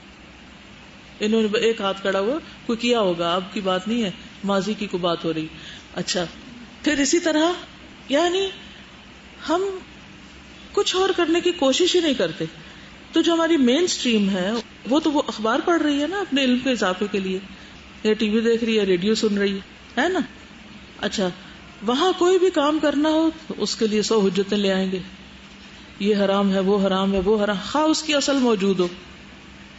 دیکھو البدعۃ تمیت السنہ, اور سنت آئے گی تو بدعت جائے گی. اگر آپ نے سنتوں کو زندہ ہی نہیں کیا تو بدعتیں نہیں جا سکتی. لوگوں کو صحیح بات پتہ ہی نہیں, اور اختلافی باتوں سے نہیں شروع کرے کیونکہ دین کا طریقہ نہیں.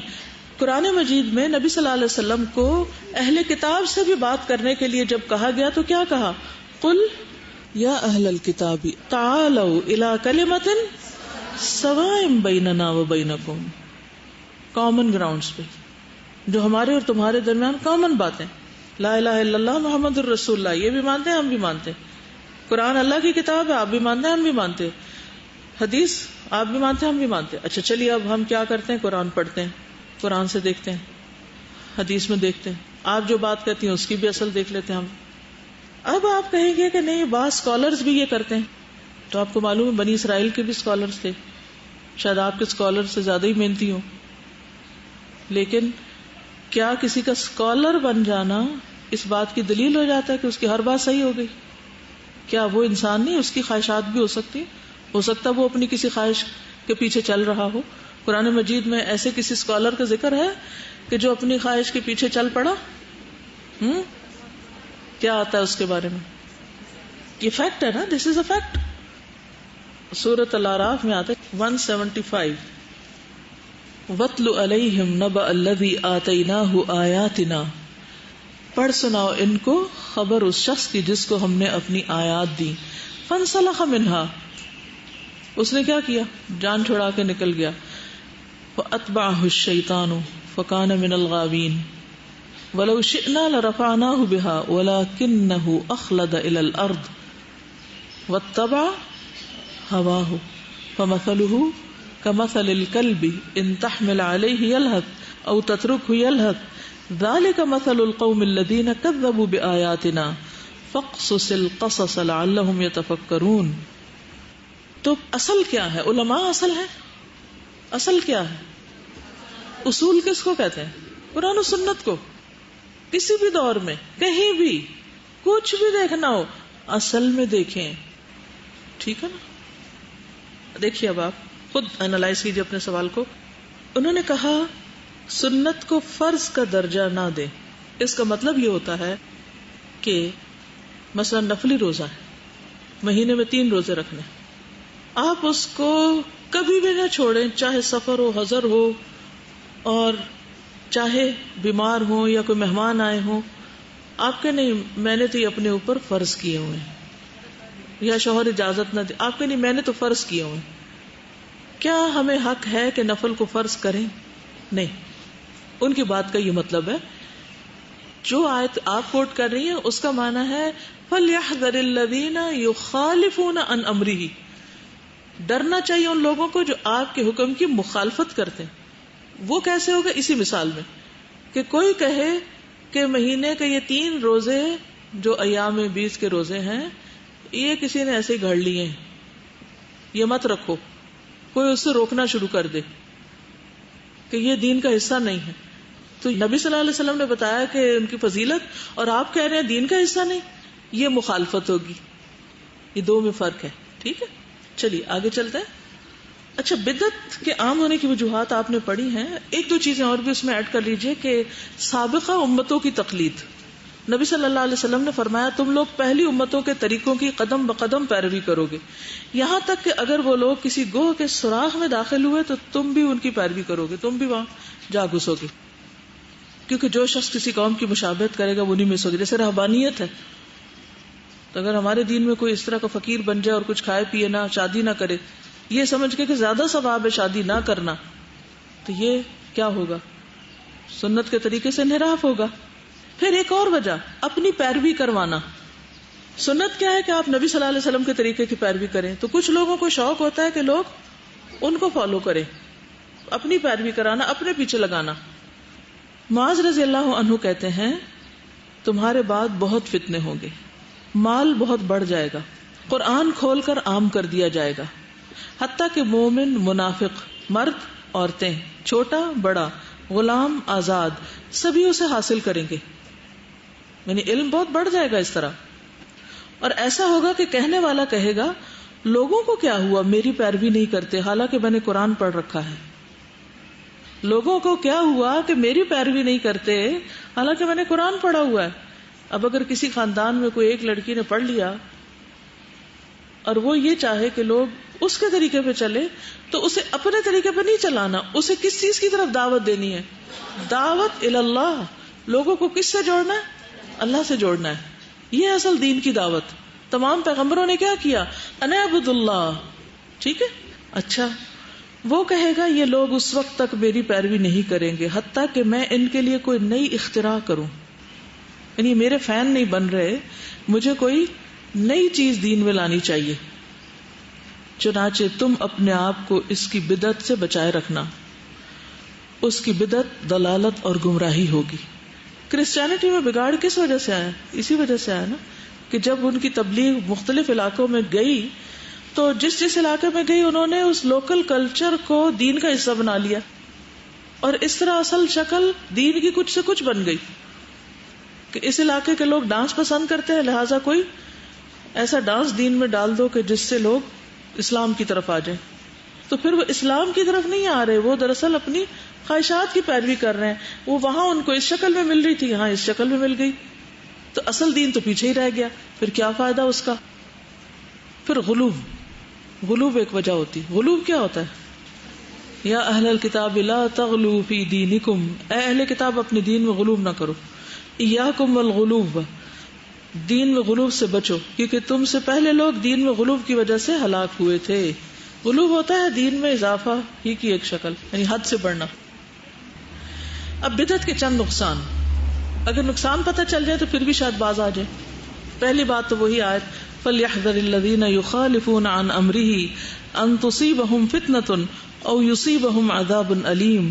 جو لوگ رسول صلی اللہ علیہ وسلم کے حکم کی مخالفت کرتے ہیں انہیں اس بات سے ڈرنا چاہیے کہ وہ کسی مصیبت میں گرفتار نہ ہو جائیں یا انہیں کوئی دردناک عذاب نہ پہنچ جائے. پھر یہ یاد رکھیں کہ بدعت بدترین گناہ ہے. خواہ وہ نیکی کا کام ہے لیکن وہ گناہ ہے. نبی صلی اللہ علیہ وسلم نے فرمایا، ہر خطبہ میں فرماتے تھے وَإِنَّ خَيْرَ الْحَدِيثِ كِتَابُ اللَّهِ وَخَيْرُ الْهَدْيِ هَدْيُ مُحَمَّدٍ وَشَرُّ الْأُمُورِ مُحْدَثَاتُهَا وَكُلُّ مُحْدَثَةٍ بِدْعَةٌ وَكُلُّ بِدْعَةٍ ضَلَالَةٌ وَكُلُّ ضَلَالَةٍ فِي النَّارِ. کہ حمد و ثنا کے بعد بہترین بات اللہ کی کتاب ہے اور بہترین سیرت محمد صلی اللہ علیہ وسلم کی سیرت ہے، اور سارے کاموں میں بدترین کام نئے نئے طریقے ہیں اور ہر نیا طریقہ بدعت ہے اور ہر بدعت گمراہی ہے. بدعتی پر لعنت اور بدعتی کے حمایتی پر بھی لعنت کی گئی ہے. صحیح بخاری کی روایت ہے نبی صلی اللہ علیہ وسلم نے مدینہ منورہ کو اس جگہ سے اس جگہ تک حرم قرار دیا تھا اور فرمایا تھا جو شخص یہاں کوئی بدعت ایجاد کرے یا کسی بدعتی کو ٹھکانہ دے اس پر اللہ، فرشتوں اور تمام لوگوں کی لعنت. رسول اللہ صلی اللہ علیہ وسلم نے فرمایا جس نے بدعت ایجاد کی پھر اس پر عمل کیا گیا تو اس پر ان عمل کرنے والوں کے برابر وبال ہوگا. یعنی اگر کسی نے دین میں بدعت ایجاد کی اور جو اس کو فالو کر رہا ہے سب کا گناہ موجد پہ آئے گا اور ان کے وبال میں کچھ بھی کمی نہ کی جائے گی. امام مالک کہتے ہیں جو یہ سمجھے کہ دین میں اچھی بدعت درست ہے تو گویا اس نے یہ سمجھا کہ محمد صلی اللہ علیہ وسلم نے پیغام رسالت میں خیانت کی ہے. کچھ بھول گئے تھے، کچھ چھوڑ گئے، کیونکہ اللہ کا فرمان ہے آج کے دن میں نے تمہارا دین تمہارے لیے مکمل کر دیا اور اپنی نعمت کو تم پر تمام کر دیا. پھر یہ کہ بدعت سنت کو ختم کر دیتی ہے. حسان بیان کرتے ہیں کہ جو بھی قوم اپنے دین میں نئی بدعت ایجاد کرتی ہے اللہ تعالیٰ ان میں سے اس بدعت جیسی سنت کو اٹھا لیتا ہے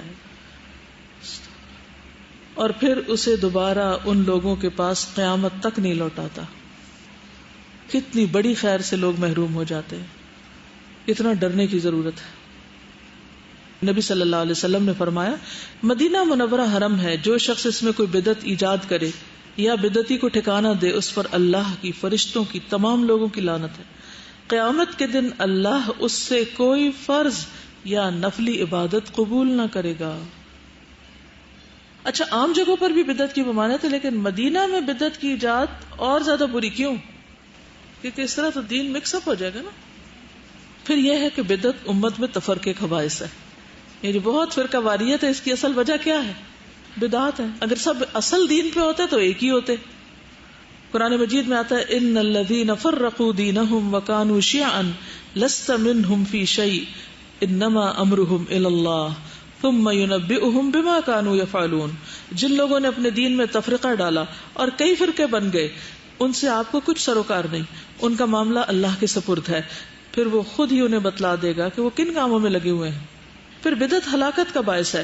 رسول اللہ صلی اللہ علیہ وسلم نے فرمایا ہر عمل میں ایک تیزی ہوتی ہے اور ہر تیزی کے بعد کمزوری ہوتی ہے، یا سنت کی طرف یا بدعت کی طرف. جس کا فطرہ سنت کی طرف ہو وہ ہدایت پا جاتا ہے، اور جس کا فطرہ کسی اور چیز کی طرف ہو تو وہ ہلاک ہو جاتا ہے. یعنی ہر انسان کے اوپر مختلف کیفیات آتی. ایک وقت آتا ہے نا کہ آپ ایک کام بہت جوش و خروش اور بہت تیزی سے کر رہے ہوتے ہیں، پھر اچانک آپ اس میں بریک کر لیتے ہیں، رک جاتا ہے، پھر آپ واپس لوٹتے ہیں اس بریک کے بعد. تو کچھ لوگ تو سنت کی طرف لوٹ جاتے ہیں اور کچھ بدعت کی طرف راستہ بدل لیتے ہیں.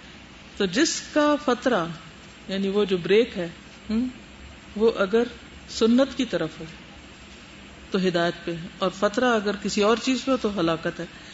بدعتی اللہ کو انتہائی ناپسند ہے کیونکہ وہ دین کو اپنے ہاتھ میں لے رہا ہے نا. 3 قسم کے لوگ اللہ تعالیٰ کو انتہائی ناپسند ہے، یہ نبی صلی اللہ علیہ وسلم نے فرمایا، اور مبغوض ترین ہے. نمبر 1، حرم میں الحاد برپا کرنے والا، اسلام میں جاہلیت کے طریقے چاہنے والا، اور کسی آدمی کا ناحق خون کرنے کے لیے کوشاں رہنے والا. یعنی بے وجہ کسی کو مارنے کی کوئی پلاننگ کر رہا ہو، کسی بے قصور کو. بدعتی نبی صلی اللہ علیہ وسلم کی سفارش یعنی شفاعت سے محروم رہے گا. رسول اللہ صلی اللہ علیہ وسلم نے فرمایا میری امت کے 2 قسم کے افراد کے حق میں میری سفارش قبول نہ ہوگی.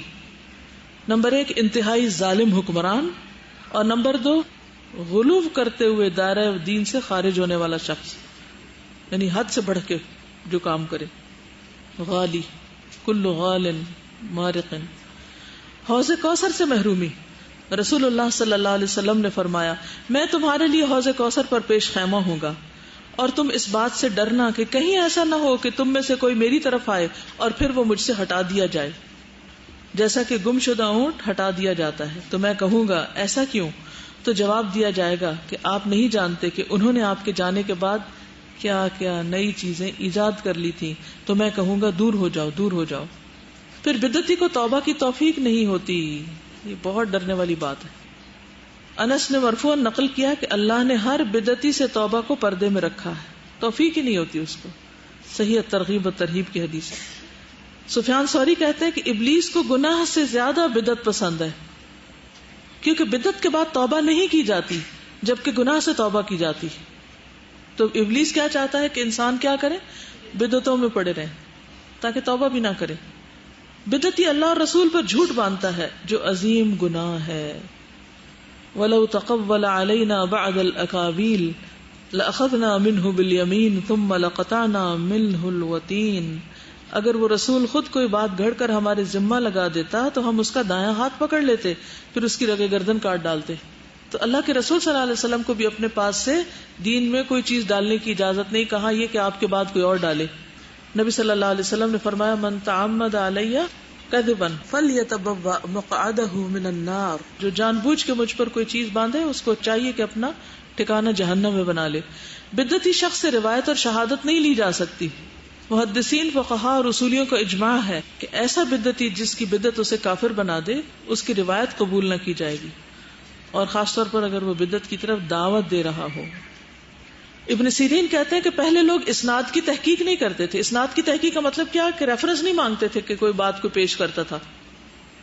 لیکن جب دین میں بدعات اور فتنے داخل ہو گئے تو لوگوں نے کہا کہ اپنی اپنی سند بیان کرو، ہاتھوں برہانکم.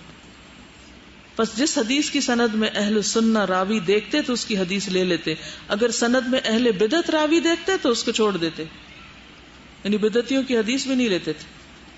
بدعتی کا فہم بھی الٹا ہوتا ہے، اس کو بات الٹے طریقے سے سمجھ آتی ہے.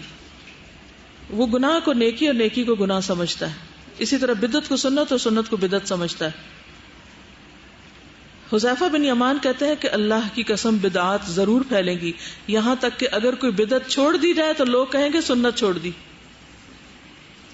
بدعتی اللہ کے ذکر سے اعراض کرنے والا ہوتا ہے. بدعتی شخص اپنی بدعت میں وقت لگا کر اللہ کا مسنون ذکر چھوڑ دیتا ہے. دوران بدعت اکثر نمازوں میں تاخیر کر دیتا ہے. یعنی جب آپ غیر ضروری چیزیں کریں گے تو کیا ہوگا؟ نمازیں لیٹ پڑیں گے. صحابہ کا نیکی اور بدعت میں تمیز کر لینا. مجاہد کہتے ہیں کہ میں اور عروہ بن زبیر مسجد نبوی میں داخل ہوئے. وہاں عبداللہ بن عمر رضی اللہ عنہما حضرت عائشہ کے حجرے کے پاس بیٹھے ہوئے تھے. کچھ لوگ مسجد نبوی میں اشراق کی نماز پڑھ رہے تھے. انہوں نے بیان کیا کہ ہم نے عبداللہ بن عمر سے ان لوگوں کی اس نماز کے متعلق پوچھا تو انہوں نے کہا بدعت ہے. اچھا، مسجد نبوی میں اشراق کی نماز پڑھ رہے تھے، یعنی مسجد میں لازم نہیں ہے کہ گھر سے آپ مسجد آئیں اشراق پڑھنے کے لیے. کیا کرنا چاہیے؟ فرض نماز بس لازم ہے وہاں پڑھنا. حذیفہ کہتے ہیں ہر وہ عبادت جو رسول اللہ صلی اللہ علیہ وسلم کے صحابہ نے نہیں کی تم بھی نہ کرو. سیدھی سی بات، کتنی سمپل چیز ہے. جو صحابہ نے نہیں کیا تم بھی نہ کرو. ابن سیرین کہتے ہیں اہل الاہواء کے ساتھ مت بیٹھو، نہ ان کے ساتھ بحث کرو، نہ ان کی باتیں سنو. ابو قلابہ کہتے ہیں مجھے اندیشہ ہے کہ وہ لوگ تمہیں بھی گمراہی پہ نہ ڈال دیں یا تم پہ دین میں چیزیں خلط ملط نہ کر دیں جن کو تم پہچانتے ہو. امام مالک کے پاس جب اہل الاہواء میں سے کوئی آتا تو اسے کہتے میں اپنے دین میں واضح دلیل پر ہوں لیکن تم شک پر ہو، جاؤ اپنے جیسے کسی شکی کے پاس اور اس سے جھگڑا کرو، مجھ سے مت جھگڑو. یعنی میں جو کچھ کر رہا ہوں دلیل کے ساتھ کر رہا ہوں اور تمہارے پاس دلیل نہیں ہے، تو جن باتوں کی کوئی دلیل نہیں ہے ان میں جھگڑے کی ضرورت نہیں. جاؤ اپنے جیسے کسی کے پاس جا کے جھگڑو. خود بھی اور اپنے بچوں کو بھی اس سے بچانا چاہیے. ابن طاؤس نے اپنے بیٹے سے کہا جبکہ ان کے پاس اہل بدعت میں سے ایک شخص بات کر رہا تھا، اے میرے بیٹے اپنے کانوں میں انگلیاں ڈالو تاکہ جو یہ کہہ رہا ہے وہ مت سنو. ایک دن میں دیکھ رہی تھی کہ ایک بچہ بیٹھا ہوا تھا اور ایک بچی آئی اپنا مسئلہ لے کے، تو کہنے لگی میرا پڑھنے کو بالکل دل نہیں چاہتا اور میں کنسسٹنٹ نہیں ہوں اس میں. مجھے اتنی زیادہ شدت سے اس بچے کی فکر ہوئی کہ یہ جو بیٹھا غور سے بات سن رہا ہے 7-8 سال کا بچہ، یہ کیا سن رہا ہے اور اس کا حال کیا ہوگا. میں نے اس کی ماں کو اشارے کی کہ یہاں سے نکال لو اس کو، لیکن اس کو ایک اشارہ سمجھ نہ آیا میرا. تو بعد میں نے خبر لی. یعنی جہاں آپ دیکھیں کہ غلط قسم کی مجلس ہے تو بچوں کو وہاں سے ہٹا لیں، کیونکہ چھوٹے بچے جو سنتے ہیں نا جس قسم کی باتیں وہ ان کے دل میں بیٹھ جاتی اور بڑے ہو کر وہ اس کو اس طرح اختیار کر لیتے ہیں کہ یہ ہم نے کہیں سنا تھا. یعنی ہو سکتا ہے وہ آپ ہی سے منسوب کر دیں کیونکہ آپ کے سامنے ہو رہی ہے وہ بات اور ابھی آپ صرف سن رہے ہیں تاکہ سن کے دوسرے کو جواب دیں. دیکھیے کسی کے اصلاح کے لیے سب سے پہلا قدم ہوتا ہے کہ پہلے اس کی سنیں وہ کیا کہہ رہا ہے. اگر وہ غلط بھی کہہ رہا ہے تو ذرا پیشنس کے ساتھ سن لیں اور پھر اس کے بعد آگے بڑھیں. ٹھیک ہے، چلیے. یہ تو ہم مانتے ہیں نا کہ نبی صلی اللہ علیہ وسلم کی رسالت قیامت تک کے لیے اور سب انسانوں کے لیے اور دین مکمل ہو چکا ہے، تو پھر نئی باتوں کی کوئی گنجائش رہتی؟ بات ہی ختم. سمپل سی بات ہے، اتنی لمبی کرنے کی ضرورت ہی نہیں.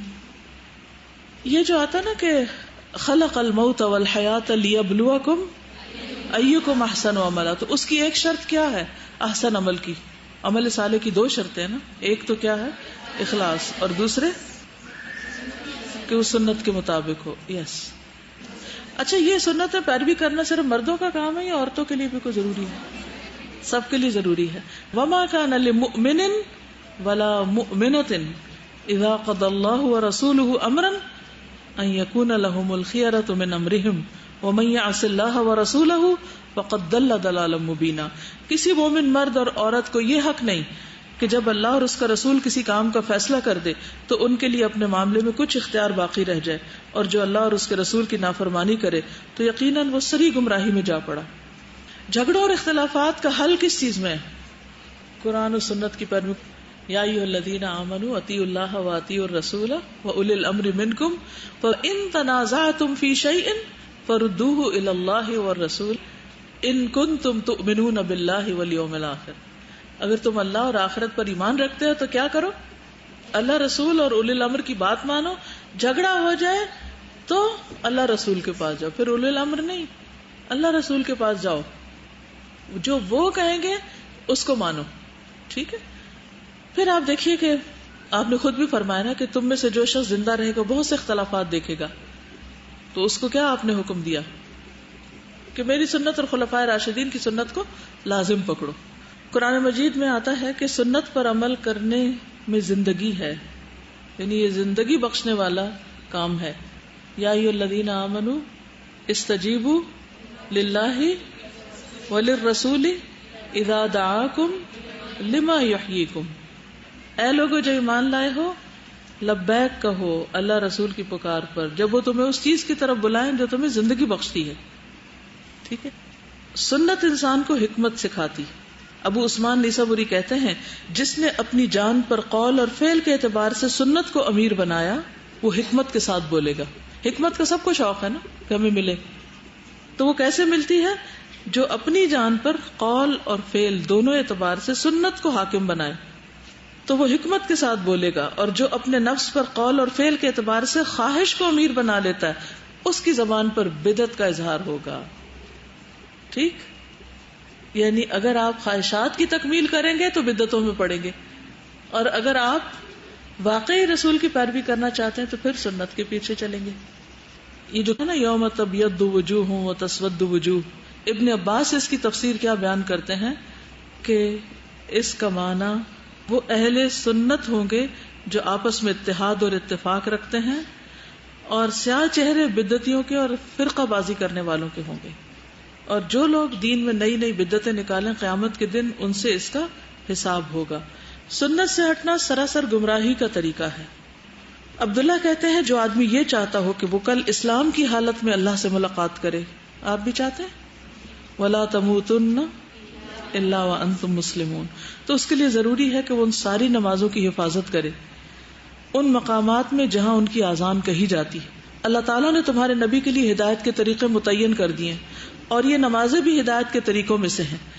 اور اگر تم اپنے گھروں میں نماز پڑھو جیسا کہ یہ پیچھے رہنے والا اپنے گھر میں پڑھتا ہے تو تم نے اپنے نبی کے طریقے کو چھوڑ دیا. اور اگر تم اپنے نبی کے طریقے کو چھوڑ دو گے تو کیا ہوگا؟ اگر تم اپنے نبی کے طریقے کو چھوڑ دو گے تو گمراہ ہو جاؤ گے. حدیث میں آتا ہے، السلسلہ صحیحہ کی حدیث ہے، من لم یعمل بسنتی فلیس منی، جو میری سنت پر عمل نہ کرے وہ مجھ سے نہیں، یعنی اس کو پھر مجھ پر کیا ایمان ہے. ایک اور حدیث ہے صحیح بخاری کی، آپ نے فرمایا کل امتی يدخلون الجنۃ الا من ابا، قالوا یا رسول اللہ ومن یابا، قال من اطاعنی دخل الجنہ ومن عصانی فقد ابا. فرمایا میری ساری امت جنت میں جائے گی سوائے ان کے جنہوں نے انکار کیا. صحابہ نے پوچھا یا رسول اللہ صلی اللہ علیہ وسلم کون انکار کرے گا؟ فرمایا جو میری اطاعت کرے گا وہ جنت میں داخل ہوگا، اور جو میری نافرمانی کرے گا اس نے گویا انکار کیا. تو جنت میں لے جانے کا ذریعہ ہے کیا؟ سنت کی پیروی. عبداللہ کہتے ہیں مجھے یہ بات پتہ چلی کہ دین میں سب سے زیادہ سنت کو ترک کرنا آئے گا. ایک ایک سنت کر کے دین سے اس طرح رخصت ہوگی گویا جیسے کوئی رسی ایک ایک دھاگا کر کے ٹوٹتی جاتی. رسی کیا ہوتا ہے نا، رسی کبھی کھولی آپ نے؟ پھر کھولے تو کیا ہوتا ہے، اس کے مزید ریشے نظر آتے ہیں، پھر وہ ایک ریشہ نکل گیا، پھر دوسرا، پھر تیسرا، تو پھر دوبارہ آپ اس سے کیا رسی بنائیں گے. تو سنتیں بھی ایسے ہی آہستہ آہستہ آہستہ ایک ایک ریشہ چھوٹی چھوٹی غیر محسوس طریقے سے ٹوٹتی جائیں گی، اور آخر میں کوئی چیز نہیں رہے گی جس کو آپ کو پکڑنا ہے. وَاعْتَصِمُوا بِحَبْلِ اللَّهِ جَمِيعًا. پھر صحابہ کرام جو تھے وہ سنتوں کی پیروی بھی کرتے تھے اور آپ کے چھوٹی چھوٹی چیزوں کو بھی فالو کرتے تھے. حضرت ابن عمر کی خاص طور پر مثالیں آپ نے پڑھی ہوں گی، کوئی بتائے گا مجھے؟ بٹن کھول دیتے تھے، ایک حدیث بیان کرتے، اور خاص رستے سے گزرتے تھے، ادھر جا کے رکتے تھے، پھر چلتے تھے. جب بلال نکلے تھے خانہ کعبہ سے پوچھا کہاں نماز پڑھی تھی، یعنی ہر چیز میں پیروی کرتے. چلیے، کیا عیسائیوں نے کوئی بدعت ایجاد کی تھی؟ کسی ایک بدعت کا نام بتائیے. عیسائیوں نے کون سی بدعت ایجاد کی تھی؟ رہبانیت. دلیل ہے کوئی؟ وَرَهْبَانِيَّةً ابْتَدَعُوهَا، اور رہبانیت کو انہوں نے خود ایجاد کر لیا تھا. رہبانیت کیا ہوتی ہے؟ ترک دنیا. ہمارے دین نے تو اس کی اجازت نہیں دی، نہ عیسیٰ علیہ السلام نے اس کا حکم دیا. تو عیسائیوں نے اپنے پیغمبر کا طریقہ چھوڑ کر دین میں خود سے ایک نیا راستہ نکالا، بے وجہ خود کو مشقتوں میں مبتلا کیا. حضرت عمر کے پاس ایک راہب آیا تو اس کا عبادت کر کر کے برا حال تھا، حضرت عمر اس کو دیکھ کر رونے لگے. اس کا انجام کیا ہوگا؟